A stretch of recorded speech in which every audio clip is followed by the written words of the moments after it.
This UCSD TV program is presented by University of California Television. Like what you learn? Visit our website or follow us on Facebook and Twitter to keep up with the latest programs. Also, make sure to check out and subscribe to our YouTube original channel, UCTV Prime, available only on YouTube.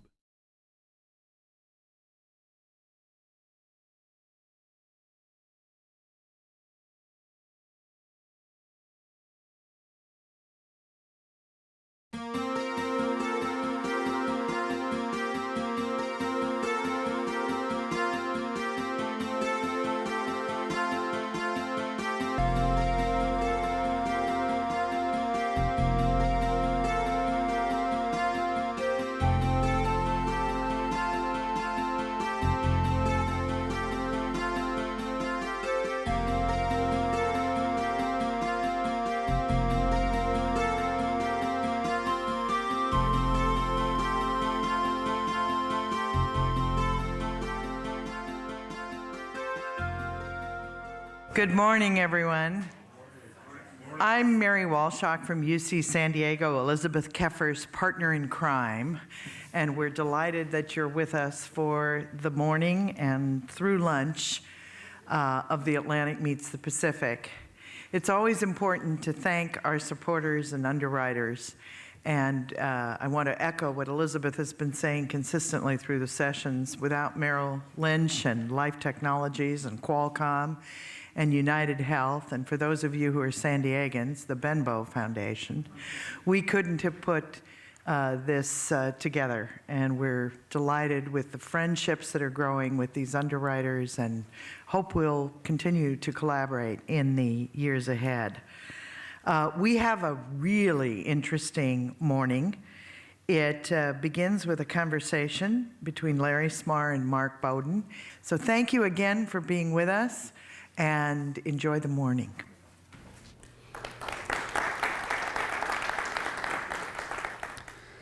Well, thanks. I guess we'd launch in. I'm Mark Bowden. This is Larry Smarr. I have to say that the task of interviewing Larry, which I enjoyed in researching a piece last year for The Atlantic called The Measured Man, is one of the easiest jobs in the world because basically you just sort of turn yourself over to Larry, as you'll see. Larry is one of the pioneers of what has been called the quantified life, and is sort of leading the charge into the future in terms of using computers and telecommunications to monitor his own body and understand it better. And toward that end, actually, Larry is so easy to interview, he actually brought props this morning. So I thought we'd just start by asking Larry to show us what he's got here, and then we'll backtrack into what he's doing with them all. Right. Well, I got started in this when I came to La Jolla from the Midwest in 2000, and I looked a lot different than I do now. I was like 25 pounds overweight. I didn't exercise. I didn't think about the food that I put in my mouth and what the consequences of that would be. And so I really got with the program, but I found pretty quickly that it's hard to do that if you're not measuring the effect it's having on your body, so you have the biofeedback to know if you're doing the right things or not. So I had a body media, which goes on your arm and measures your steps and caloric burn for a year. I wore 24/7. This is a Fitbit. How many people have a Fitbit? Let's exhibit our Fitbits. Yes, quite a few. Okay, and so that measures your steps, caloric burn, and so forth. And what we found there is just having one of these, so you know how many steps you're doing. When you see how pathetic it is, this, without anybody having to lecture you at all, you're typically double or triple that just by changing your behavior and changing your routine daily. So I lost 25 pounds. I gained, double or tripled my strength in the first 5 years, but then I began to realize that one of the most important things besides that was sleep. And so I started wearing a Zeo, which is a little sensor like this that you wear overnight. And I've worn for like the last 500 nights. And it measures every 30 seconds the state of your sleep, whether it's light, deep sleep, which is very restorative. Your body is physically restoring itself. Or REM, which is the rapid eye movement, dream sleep. And that's where your brain sorts out an awful lot of the things that go on during the day that you really couldn't get to. And does garbage collection and stuff like that that's really important to your health. I used to get like 6 hours of sleep a night, but actually if you look in the medical literature, if you get below 6 hours of sleep a night, your chance of stroke goes up by 5 or 6 times. And there's all kinds of other health consequences. So the idea of measuring yourself to improve your health was one of the things that really changed my life. The other is preventive medicine. And we had Eric Topol and Don Jones from Qualcomm yesterday talking about all the new technologies that make that possible. And Mark insisted that I actually show you that I'm currently wearing, I'll just show you one of them, 3 electrocardiogram electrodes that are connected to this sort of device here with a battery in it, which is then Bluetooth connected to my sort of cell phone-like device here, which is then connected to the internet over cellular internet and to a service called CardioNet that works with Qualcomm that monitors for any irregularities, arrhythmia or atrial fibrillation, things like that, which I had an indication I might have, but I don't know. So the only way to do it is to capture your heartbeat, every heartbeat for anywhere from 1 to 4 weeks, day and night. And so these are the new kinds of technologies that if you can catch something like that really early, this may seem like it's a little bit of an inconvenience, but compared to having a heart attack, if you have to, one more thing, you have to show people what that is, Larry. Well, so as I got into this, and that's what a lot of Mark's story was about, I gradually, in the last 5 years, as I dove deeper into things like doing 100 different variables in my blood and then beginning to take stool measurements, which are rich with information about your immune system. Your largest immune organ is your colon, has most of the immune cells in your body. I actually found out and self-diagnosed myself with having Crohn's disease, late onset Crohn's, which is an inflammatory bowel disease, an autoimmune disease, where because of a dysbiosis in your gut microbes and a genetic predisposition, which I could test by doing 23andMe, we heard about last night with the National Genographics group talking about that.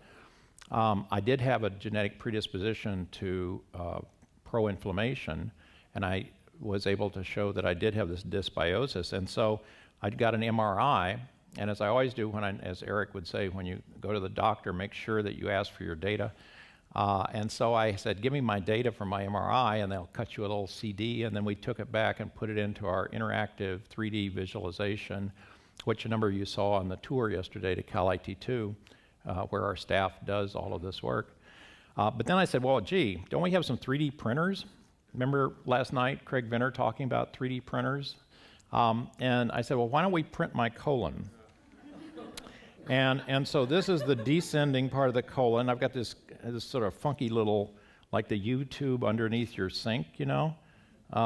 Each of us have little strange things. And then this part here, which is the inflamed part, which now that I know what it looks like and I know the size of it, I can actually feel.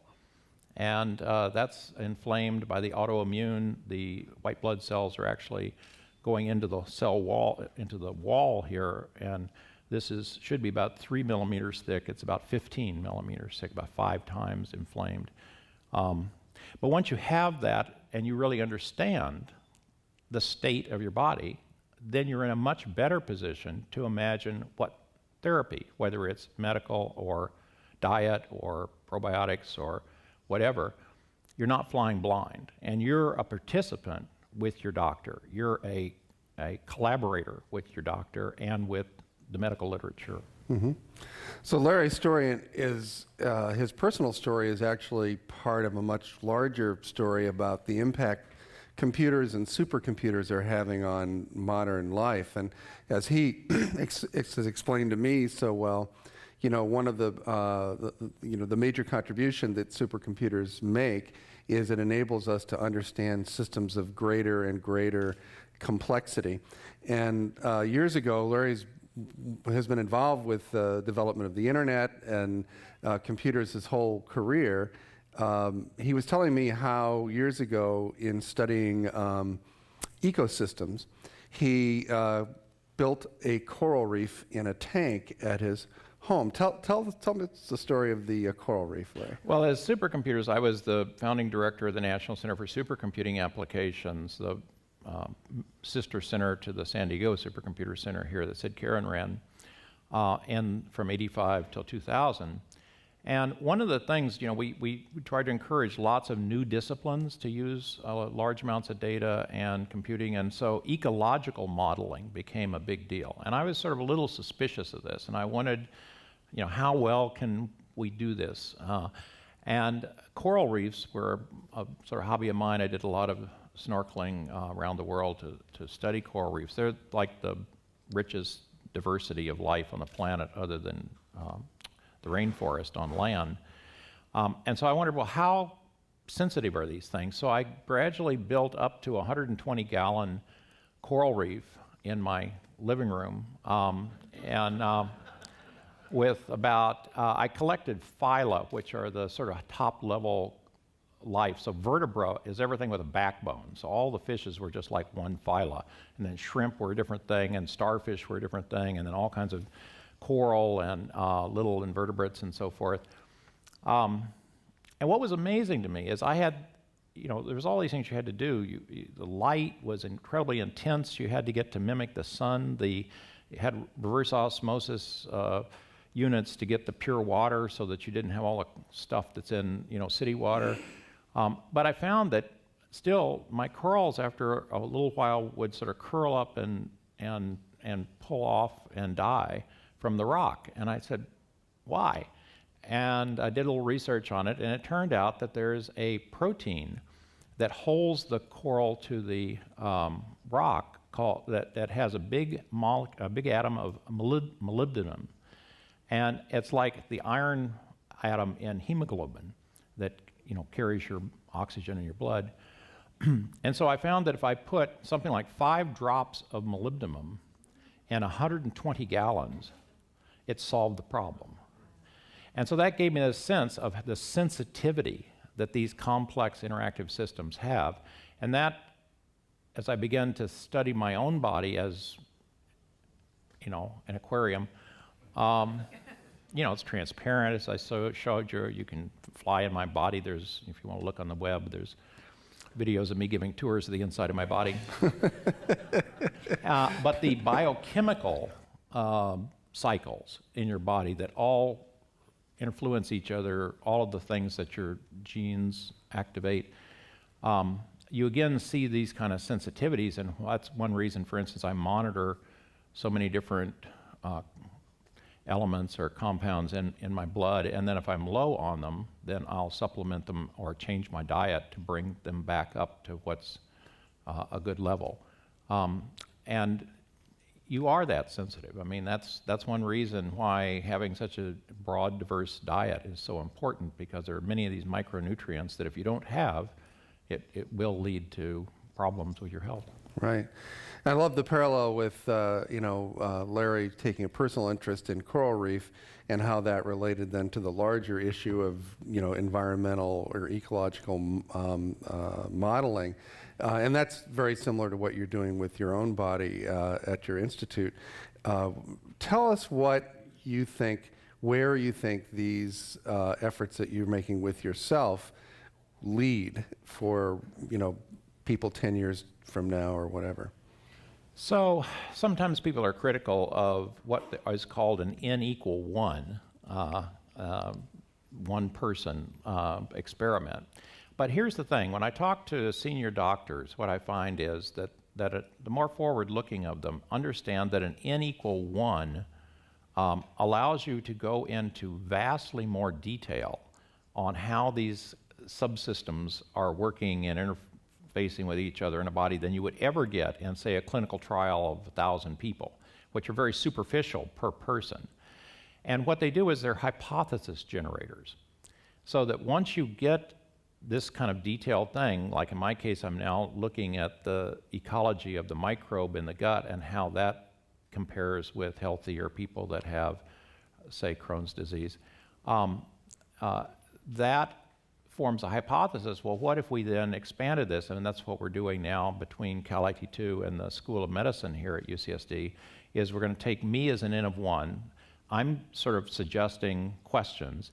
Then we put, say, a dozen more people around me and measure, not the comprehensive measurements, but the specific measurements that my experiment has indicated would be important, and say getting the genetic predisposition, measuring the microbes, measuring some of the biomarkers, but now spreading it out to, say, eventually a double-blind clinical trial, and then that would verify that this is useful for a new form of clinical care. And that's really the way this stuff goes. It's just that normally it comes from some anonymous person that some researcher is looking at rather than looking at yourself. But more and more, because of the revolution that Eric Topol talks about in the consumer electronic world, we all are going to begin to have this level of knowledge about ourselves. And so it's inevitable that the citizens are going to take a much more active role in the future in healthcare. One of the things that you've learned in investigating the early onset Crohn's disease is how almost infinitely complex the microbial life inside your own GI tract is, and how mysterious it is still, how it impacts your health and the functioning of your body. Do you find, Larry, that as you probe more and more and more, that you just open up new and greater levels of complexity, or do you reach a point at which you can say, okay, I've got the whole system mapped? Well, think about your car.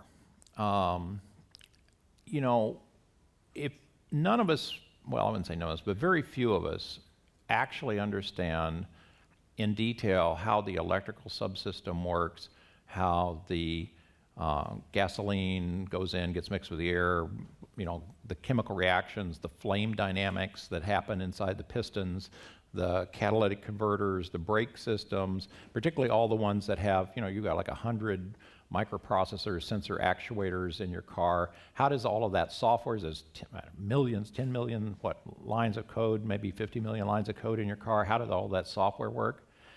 But on the other hand, we could sit here and on the blackboard sketch out a block diagram of each of those subsystems, right? And then you could take one of those subsystems and you could say, well, here's how the piston and the spark plug and the gas and the air work and so forth.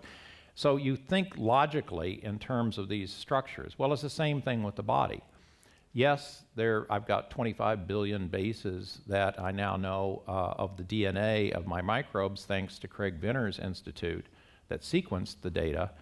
But I'm now converting that to an ecology of who are the dominant microbes and why are they there and what services they're providing. And then I can go up to the immune system and I can say, well, how do they interact with the immune system? For instance, in babies, the training set for your new immune system, which is a learning system, it's the training set, because the immune system has to sort out friend from foe. It has to know that these 100 species of microbes that are in your gut, for instance, or the ones that are on your skin or in your mouth, are okay to be there, as opposed to, say, a tuberculosis or some other bacteria or virus that comes in that needs to be attacked. Well, it trains up your immune system. Your immune system is a learning system. And so that interaction at this sort of block level diagram, I think, you can write down on a napkin and explain to somebody. And yes, if you want to probe down into detail, I mean, it's like you can go down many, many layers of detail. But there is a conceptual level at which this all makes sense, in which the interactions between these things indicate that if there's something wrong with this, it's going to affect this, and that's going to lead to something wrong here, and before long, you've got a disease. Right. Is it desirable to know this much about yourself? I mean, one of the things that I think is probably true is that if you start looking very, very carefully at your body and how all the various systems work, that you're going to eventually find, as you did, something that's not working right. None of us are perfect, so you're going to find that. And doesn't that lead to anxiety, to seeking out treatment? Treatment is something that has often side effects that are undesirable. Sometimes treatment can do more harm than good. So, I mean, isn't there a chance that by knowing this much about ourselves, we're sort of leading ourselves into trouble? Well, what sort of car do you drive? I drive a Honda, some kind of Honda. Right. So you don't even know what kind of Honda, but what do? You take it into the service place every 10 or 20,000 miles. And you know what they do? They go into more detail than I'm doing on every subsystem that might have a problem, read it out and compare it across the network of all Honda whatevers that are of that year, and compare them. And then if you're in the middle of the bell curve, then it's fine. If you're beginning to somehow get off on the spark plug firing or anything else, they go in, make a change, and you know what? You're right back out, it's just fine. So knowing enough, you may not have to know enough, but you're hiring somebody who knows enough that they can do preventive maintenance so that when that thing is at 150,000 miles, a modern car, it roughly runs as well as the day you bought it. Now think about that. It's not aging. Wow. That's pretty cool. Yeah. So it's a good thing, Mark, that you have people that you have money to hire that know something in detail And about it's not just a this scam complex. to get me to replace an oil filter. Well, it might be. Yeah. You know, I'm not saying that there's going to be a little bit of that, but if you compare what that oil filter cost to having to pull the whole engine out because you didn't care to know enough about it, that you burned out all the rings in your pistons, then, you know, I'd say that's a pretty good investment. Now, there's also the chance that you're going to find out things that you don't want to know. I don't parse that very well, that sentence. Well, if you had an incurable disease, would you be happier knowing? Absolutely. I do have one. Well, but the one that's going to, say, kill you in a few years? We're all going to leave, you know, one way or the other. It's just a question of timing. No, I mean, absolutely. If I knew that I had a very high chance of developing Alzheimer's or having a heart attack or, you know, other things, and I dug into it and I really believed that that was the likely outcome, I would think about what I wanted to get done, who I wanted to be with. Maybe I'd spend more time with my granddaughter. You know, I mean, this is life. It ends with death. Yeah. It's not like a surprise to anybody, right, that you're all going to die. No, there was a good letter in response to the story to The Atlantic, which a doctor wrote saying that how wonderful that people will have all this information and will be able to make good choices about exercise and diet and whatnot, but people aren't going to listen to it. He says people are going to do things that are stupid. It doesn't matter that you're going to arm people with all this information. What do you say to that? Well, I'm old enough, I'll be 64 next week, that I remember President Kennedy challenging us to think about our bodies. And there was a book that came out from the Air Force on exercise and so forth, and that we had, if we were going to be competitive as a country, we needed to be competitive as individual people. And I started jogging.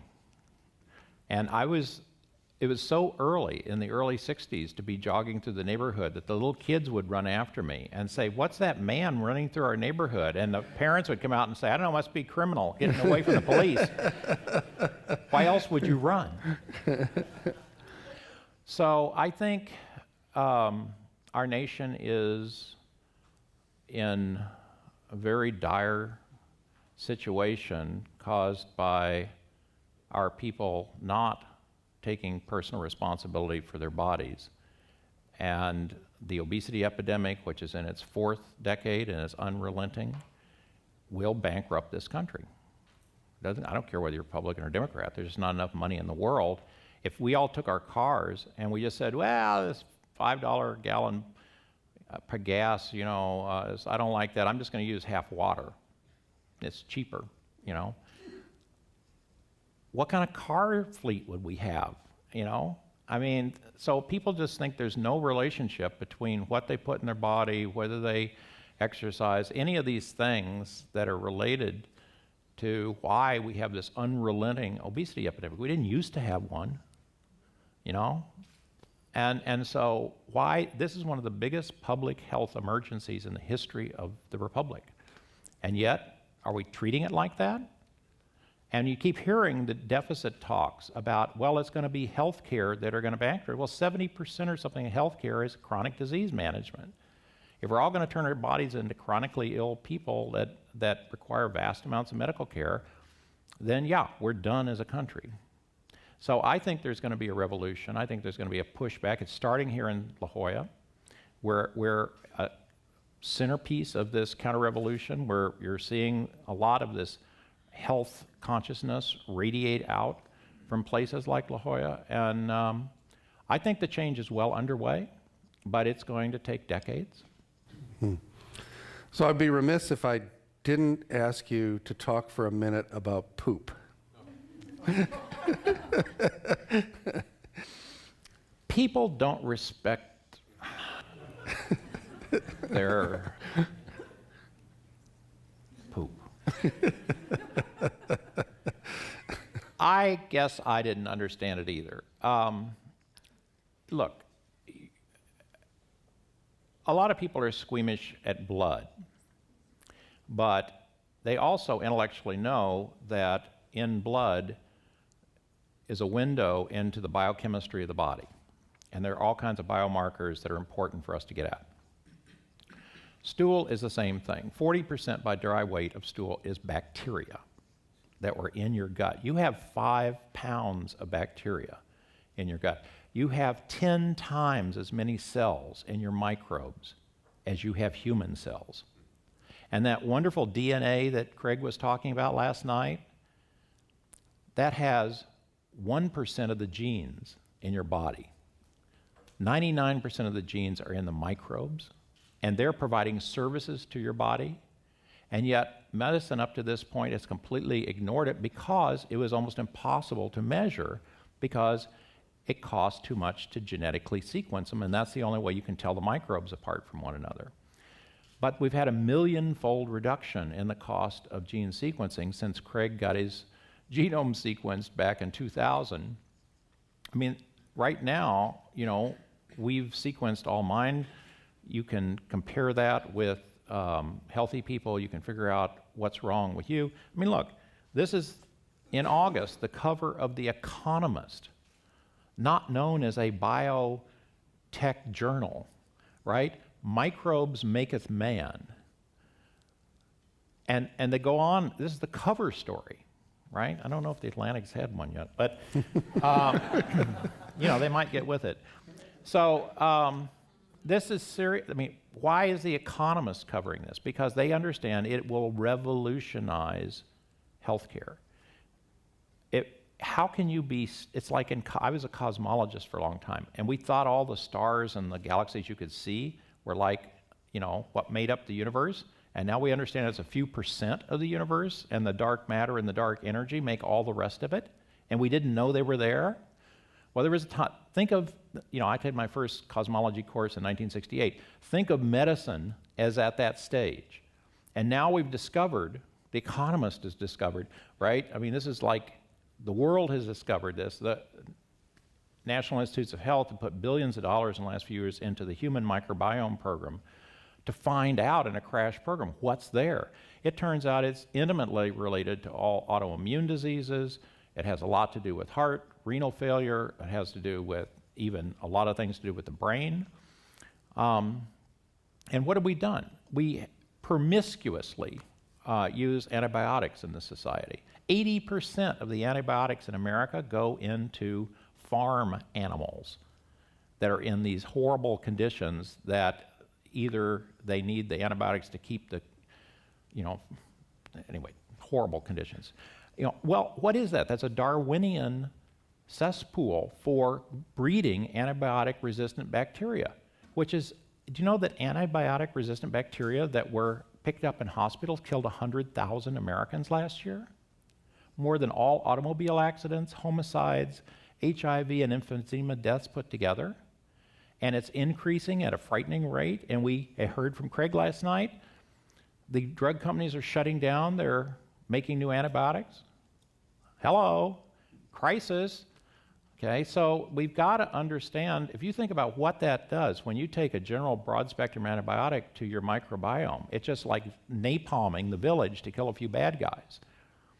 And so it takes a long time to get over that. So we're going to have a much more intelligent way of going after specific bacteria. Like there's a virus that kills a specific bacteria. And so the idea of using targeted viruses instead of broad-spectrum antibiotics is one of the new tools in the toolkit that is coming along. Now, the great thing about this is we are going to know all of this. And there are tons of researchers jumping into this field and understanding the relationships between this 99% and the 1%, like your human part, that's the 1%, and the 99% of the microbes. Microbes rule. Okay, we're just along for the ride. We're the host. And so this is, what could be a more exciting time to be in? In 5 to 10 years, you won't recognize medicine compared to what it is now.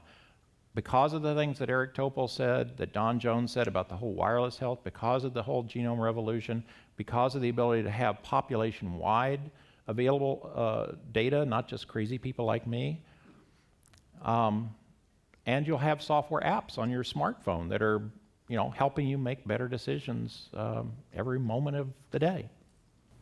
Okay, I'm going to open it up to questions from the audience in just a second. I'm going to ask one more and then fire away. You described to me, Larry, just how information-rich a stool sample is, and you compared it to a computer, to a personal computer. Right. Could you? Well, it's sort of a back-of-the-envelope calculation, but if you think about how many billion microbes there are per gram of stool, and you think that each one of those has 1 to 10 million bases, then you end up with something like 500,000 terabytes per gram, which is a lot more than in your computer. Now, yes, there's a lot of redundancy in it, but there is so much information there. And so you've got to get a better attitude about your poo. It's got so much information in it that you're ignoring. I mean, just next time you look in the toilet, just think it's looking back at you and saying, "You dummy, you're flushing this down the toilet. You're not taking it and freezing it in your refrigerator and sending it off and getting it measured. Well, good luck." All right. With that, if anyone wants to weigh in, yes, sir. Microphone. I'm kind of alternating between extreme optimism and extreme despair in listening to all of the possibilities. But what occurs to me is we've got incredible innovation and new insight and a very archaic delivery and economic system around healthcare. Right. And are there immediate interventions or things that we can do from a policy level that will help the scientific discoveries take hold faster? Any disruptive technology finds such a stuck in its way. I mean, think of ATMs and bank tellers, right? But the good thing is that after the disruption, you notice there's still bank tellers, but they do higher level things. And you don't have to go to one to get to your money. In fact, 99% of the time you don't, right? But if you have something beyond just wanting your money, there is, in fact, a bank teller to talk to. So I think you're seeing a lot of doctors that are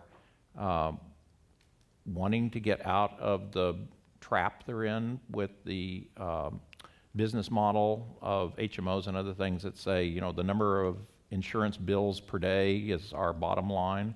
And so that means the less time you spend with each patient and make sure you bill them for something.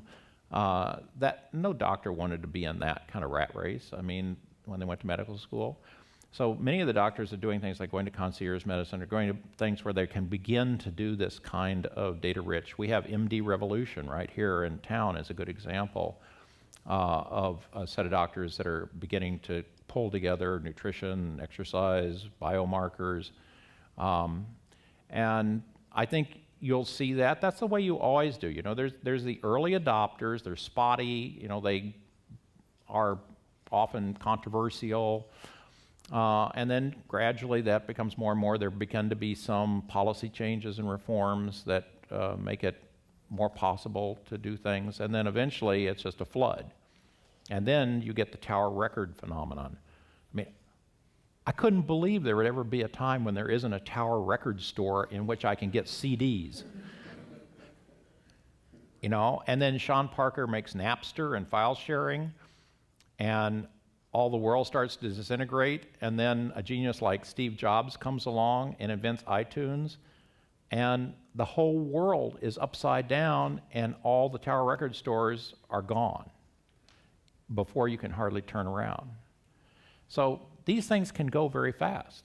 And given the demand for our own health, every one of us cares about this.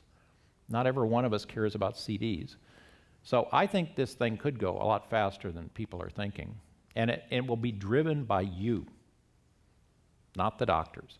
It'll be driven by the consumers that can get access to this, realize that they can do things that otherwise wouldn't be able to do, and demand, that, as Eric said yesterday, that they get a different form of medical care.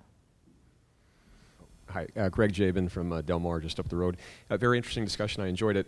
You mentioned that you've been wearing something to monitor your sleep for the last 500 days. And I was just wondering if you can go into that a little bit more about what did you learn about your sleep, and did you find any ways of getting better and deeper sleep in that time? Absolutely. So many of these things, like Fitbit, Body Media, Zeo. So this is a Zeo. You go to Amazon, wherever, and it's, I don't know, $100 or $200. The one I like, well, it depends on which one. The one I like is the one that links to your smartphone. So you just download an app. You know, like I'm going to Chicago tomorrow to keynote an international conference. I take this along, but I don't need to take my bedside Zeo. I just take my smartphone. I have an app on it. It Bluetooths to the smartphone, and then it's a sensor. It's just reading out my brain, you know, into my smartphone. Then what you'll notice is over time there's a pattern to your sleep. And every one of us has a different pattern. But when your deep sleep happens, when your REM, how often you're waking up, how long does it take you to get back to sleep, all of that stuff. So once you see it and you're averaging, you know, you get a few weeks of this and you can begin to sort of average over and get a pattern. Then on the website is surveys about what are your activities, or how much coffee are you drinking a day, how much wine do you have at night, when do you exercise, do you work till you go to sleep, how quickly do you get up, you know. Those are all things you can change. And I've changed from probably 6 hours of sleep to August I had 8 hours and 39 minutes average sleep a night. Sleep, not just lying down. Tell me about the Fitbit, and how do you get it, and where do you have to get it processed, etc.? It's very simple. This is a three-dimensional accelerometer. You go to Amazon or wherever, and you put in F-I-T-B-I-T, Fitbit, one word, and you buy it for like $99. And so it, you know, it's early in the day. I've gone 1,367 steps. That's 0.65 miles, 829 calories aerobically burned, and one staircase. And so what I do is you just put in a little thing like this that plugs into your USB port on your computer. It uploads to the cloud, it plots all this stuff for you, and then it has help about, you know, ideas about how to increase the number of steps or the amount that's aerobic, and then you can share it. And there's, you can see already, a wide community of people. So like in my office, We have like a dozen of our Cal IT2 staff, and we have a weekly competition. I always lose. I mean, my assistants, young women, and I won't tell you what their ages are, but they're younger quite a bit than I am. But I average, I don't know, 50, 60,000 steps, and they do 110 or 120,000 steps a week, which, if you think about it, that's 120,000 steps is 60 miles. No, it's not waterproof. That's one of the problems with a lot of the tech, but I'm sure in the next year or two you're going to start seeing waterproof versions of these things. And, you know, I'm not trying to sell, I don't have any stock in Fitbit, but, you know, there's body media, there's not just the Zeo, there's, for sleep, there's something called Lark, there's a Nike Fuel Band. You'll see, how many has a Nike Fuel Band? Yeah, show them your Nike Fuel Band. Okay, so it doesn't, I can guarantee you, it does not matter which of these products you get. What matters is that you start being aware of the state of your body. You start quantitatively knowing what you're doing during the day, and once you are aware, you will change to make yourself better. Yes, sir. Thank you. My name is Joe Weiss. I'm a physician. I'm actually a gastroenterologist. So Thank Larry, you. I do respect your poop, and I respect you even more. In fact, when you're flying to Chicago, I want to make sure I'm not in the line behind you at TSA as you're going through all the devices. Just a comment and a question. Yeah. I'm excited about the advances, and I think what many people are concerned about is information overload. You've got Sure. lots of devices on, lots of information gathered, but I just want your comment, and I hope you'll agree with me, that you're a pioneer. And as the information comes in and is collated and analyzed, in the future, we're going to be able to say, we need to look for these markers, these bacteria, these...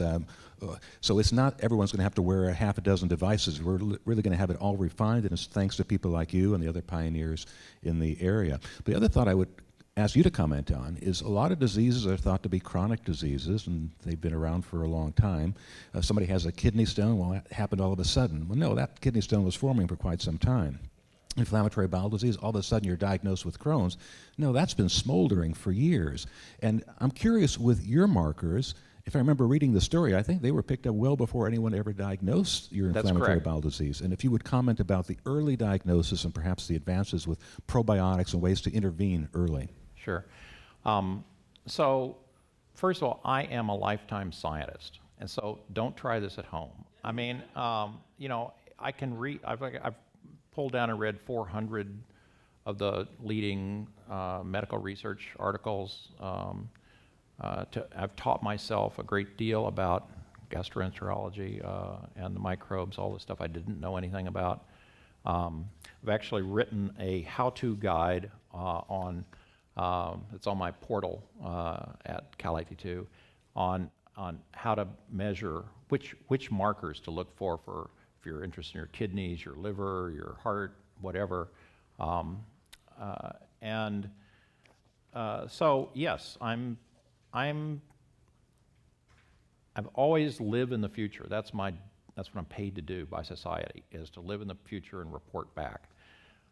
Because what I mean by that is, like you say, what I'm doing will become automatized, just like he doesn't even know what kind of Honda he's got.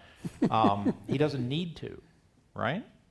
And yet, it's being taken care of. And so it will be the same way. And partly it will be doctors, but also more and more it'll be software with this planetary scale cloud computer that we have, holding the data in privacy protecting ways, and yet anonymizing it so we can have the advantage of comparing it across populations. Now, in my case, to be technical, I looked at lactoferrin, which is a marker that's in the stool. You could also look at calprotectin.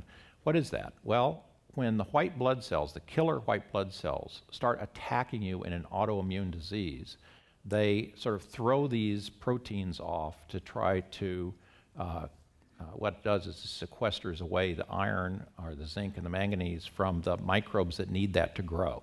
So it's like tear gas coming out of tanks, you know, to sort of soften up the population before they take care of them. And so I was able to see that that was supposed to be less than 7 in some units, and it spiked to 900. So I looked like I look now, and I had something that was 124 times the upper limit for being healthy.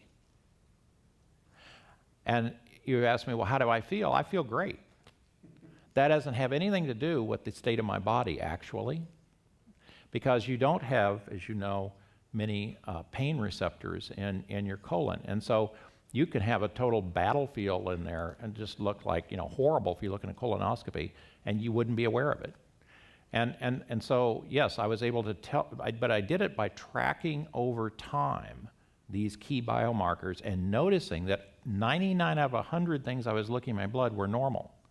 One thing, my inflammation, was chronic and went from 5 times CRP, went from 5 times the upper limit to 15 times to 27 times last January. And when I tried to track that down, that's where the stool helped me locate it as being actual and autoimmune flaring up of just 6 inches, actually, of my sigmoid colon. So, in fact, my first doctor said I couldn't have IBD. Many of these autoimmune things are really hard for doctors to pick up from a symptom point of view, whereas there are these biomarkers that are specific and sensitive that actually nail it. But we don't, for some reason, do surveillance, even though stool tests are infinitely easier than blood tests. Yeah. There's a microphone. I heard you use the word privacy protected, and Yes. you said it really fast. Mm-hmm. And I'd like to know what technology, as an attorney, I'd like to know what technology is going to make it privacy protected and ethically consumed and used. Right. Well, first of all, privacy, as Scott McNealy, the former CEO of Sun Microsystems, says, is an illusion. You may think you have privacy, but if anybody really wants to find your stuff, they're going to do it. So, it's an illusion that is useful for the people who are trying to get your data, because you're sort of at ease, you think you're in good shape. So that aside, there are the government has things called HIPAA regulations, which is where you have to have medical data under an extra level of security. So for instance, at the San Diego Supercomputer Center, we have a whole computing and storage system that is HIPAA and CLIA compliant. And so if it goes in there, it's like in the vault. It makes it harder to get at to do science. And so what we're seeing is people, you always do this. You always think privacy is important, but come on.